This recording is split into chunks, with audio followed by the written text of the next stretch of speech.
ہمارے ذہنوں میں جو معیارات بیٹھے ہوئے ہیں وہ کیا ہے؟ کامیابی پیسے سے ہے، کامیابی جائیداد سے ہے، کامیابی کاروبار سے ہے، کامیابی شہرت سے ہے، کامیابی اقتدار سے ہے. یہ معیارات ہیں.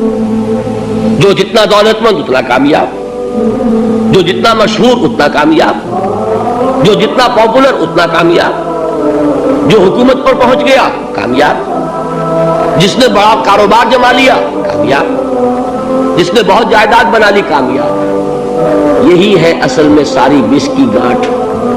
جو تصور کامیابی کا ہوگا اسی کے مطابق آپ کی بھاگ دوڑ ہوگی، اسی کے لیے جد و جہد ہوگی، اسی کے لیے توانائیاں صرف ہوں گی، اسی کے لیے دن رات کی مشقت ہوگی. یہ ہے اصل شے جس کی یہاں نفی ہو رہی ہے.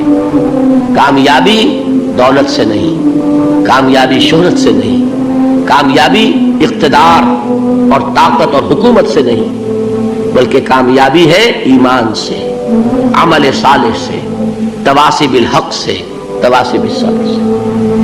آپ غور کیجئے اس نقطہ نظر کا، اس ایٹیچیوڈ کا، یہ جو مینٹل ایٹیچیوڈ ہے اس کا بدل جانا ہی انسانی شخصیت کے اندر انقلاب برپا کرے گا. اب آپ کا نتیجہ کیا نکلا؟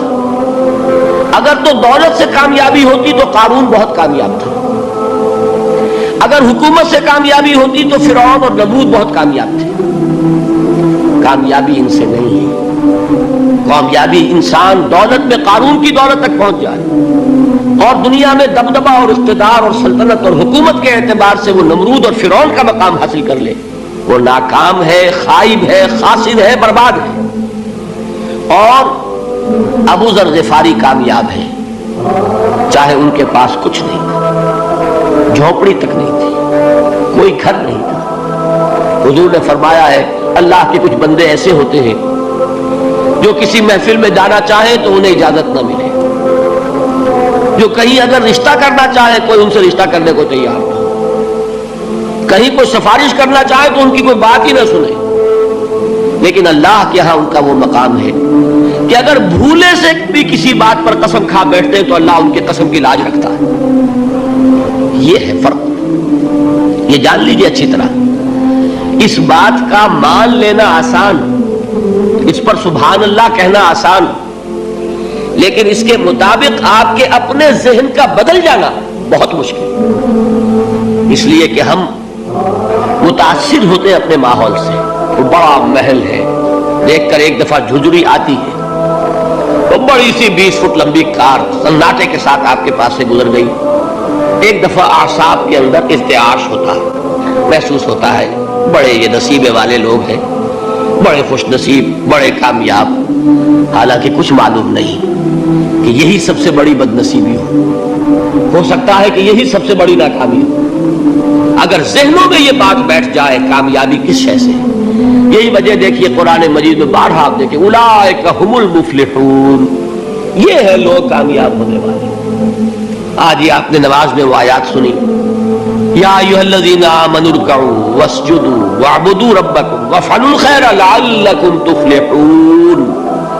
اے ایمان والو، رکوع کرو، سجدہ کرو، اپنے رب کی پرستش اور بندگی کرو اور اچھے کام کرو تاکہ تم کامیاب ہو جاؤ.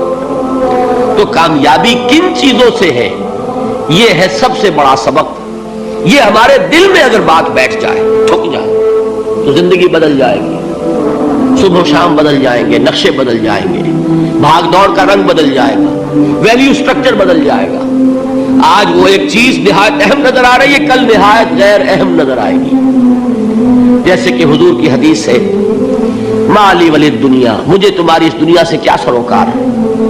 انما مثلی کراکب استظل تحت شجرۃ ثم راح فترکها، میری مثال تو اس سوار کی سی ہے جو تھوڑی دیر کے لیے ایک درخت کے سائے میں ٹھہرتا ہے سستانے کے لیے، پھر وہ اپنا راستہ لیتا ہے. اسے اس درخت سے مستقل تعلق اس کا نہیں ہے، وہ اس کا گھر نہیں، وہ اس کی منزل نہیں. اسی طرح یہ دنیا میرا گھر نہیں ہے. اب دیکھیے ہم کہتے ہیں انا للہ و انا الیہ راجعون، ہم تو مسافر ہیں، ہم اللہ کے پاس سے آئے، اللہ کی طرف ہمیں لوٹ جانا ہے. کن فی الدنیا کانک غریب و عابر سبیل، حضور فرماتے ہیں دنیا میں ایسے رہو جیسے کہ تم اجنبی ہو یا راہ چلتے مسافر ہو. لیکن یہ طرز عمل کب ہوگا؟ جبکہ یہ آیت ہمارے ذہنوں کے اندر بیٹھ گئی ہو. والعصر ان الانسان لفی خسر الا الذین آمنوا وعملوا الصالحات وتواصوا بالحق وتواصوا بالصبر. یہ ہے اصل بات جو میں نے عرض کیا تھا کہ میں بتاؤں گا صحابہ کیوں ایک دوسرے کو یاد دلاتے تھے. اس لیے کہ دیکھیے جیسے برف باری اگر ہو رہی ہو، آپ باہر نکلیں گے تو برف آپ کے کپڑوں پر جم جاتی ہے نا، تو آپ جھٹکتے ہیں کپڑوں کو تاکہ برف ہٹ جائے. ہمارے ایمان پر اس دنیا میں رہتے ہوئے جب ہم متاثر ہوتے ہیں ماحول سے تو گردہ آ جاتا ہے، برف پڑ جاتی ہے. اس کو جھٹکتے رہنے کی ضرورت ہے، اور وہ جھٹکنے کی بہترین اور مؤثر ترین شکل یہی ہے کہ یاد رکھو کامیابی ان چیزوں سے نہیں ہے. چمک دمک جو ہے دنیا کی، یہ ساری چمک دمک جو تمہیں رجھا رہی ہے، جو تمہیں اپنے اندر گم کیے ہوئے ہے. یہ لفظ گم پر اقبال کا وہ شعر یاد آ گیا کہ کافر کی یہ پہچان کہ آفاق میں گم ہے، اور مومن کی یہ پہچان کہ گم اس میں ہے آفاق. تم گم نہ ہو کر رہ جاؤ، اس میں مبہوت نہ ہو کر رہ جاؤ، مرعوب نہ ہو کر رہ جاؤ.